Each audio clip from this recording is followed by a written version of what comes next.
আপুদের জন্য কিন্তু জমজম নিয়ে চলে এসেছি। না আপু, এগুলো জমজম না, এগুলো হচ্ছে কালামকারী। জাস্ট একটু দেখে দিব প্রোডাক্ট গুলো কত বেশি সুন্দর। এই প্রতিটা প্রোডাক্টই কিন্তু মাশাআল্লাহ অনেক বেশি কোয়ালিটিফুল। জাস্ট কালারটা দেখুন, ব্ল্যাক এন্ড হোয়াইট এর কম্বিনেশনে পেয়ে যাচ্ছেন। কম্বিনেশনটা কিন্তু অনেক বেশি সুন্দর। নিচ দিয়ে আসতে হাতার কাপড়ে পেয়ে যাচ্ছেন।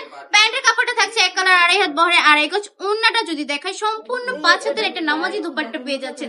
কত বেশি কিউট এই কালেকশন গুলো, জাস্ট অসম্ভব সুন্দর। কিন্তু প্রতিটা ডিজাইনই কিন্তু একদম ডিজিটাল প্রিন্টের মধ্যে পেয়ে যাচ্ছেন। এগুলো কিন্তু কোনো ফেব্রিক্স এর কাজ নয় যে উঠে যাবে, প্রোডাক্ট শেষ হয়ে যাবে তারপরও কিন্তু মানে প্রিন্টের কোনো নড়চড় হবে না। অনেক আপুরাই প্রশ্ন করেন যে এগুলো কি মানে প্রিন্ট গুলো উঠে যাবে, তাদের জন্য বললাম আর কি। একদম প্রিয় সুতি কাপড় থাকছে, 100% রংকশ গ্যারান্টি থাকবে। 90 থেকে 95 কেজি ওয়েটের আপুরাও কিন্তু এগুলো ইজিলি ক্যারি করতে পারবে, কোনো সমস্যা নেই। বাসায় রাফ ইউজ করা যাবে। যার যেটা পছন্দ জাস্ট স্ক্রিনশট দিয়ে অর্ডারটা কনফার্ম করে ফেলতে হবে। সারা বাংলাদেশে সম্পূর্ণ ক্যাশ অন ডেলিভারিতে পেয়ে যাচ্ছেন। 1 টাকাও কিন্তু অগ্রিম দিতে হবে না। প্রোডাক্ট হাতে পাওয়ার পরে ডেলিভারি ম্যানের কাছে টাকা বুঝিয়ে দিবেন। আর কোনো কারণে যদি প্রোডাক্টটা পছন্দ না হয়, ডেলিভারি ম্যানকে ডেলিভারি চার্জটা দিয়ে প্রোডাক্টটা রিটার্ন করে দিতে পারছেন। আমাদের শপটা ভিজিট করতে চাইলে আমাদের শপের ঠিকানা 2500 নারায়ণগঞ্জ বান্টি বাজার আইফআইসি ব্যাংকের দ্বিতীয় তলায় চলে আসতে হবে আপুরা। আজকের ভিডিওটা এই পর্যন্তই। ভালো থাকবেন, সুস্থ থাকবেন, আল্লাহ হাফেজ।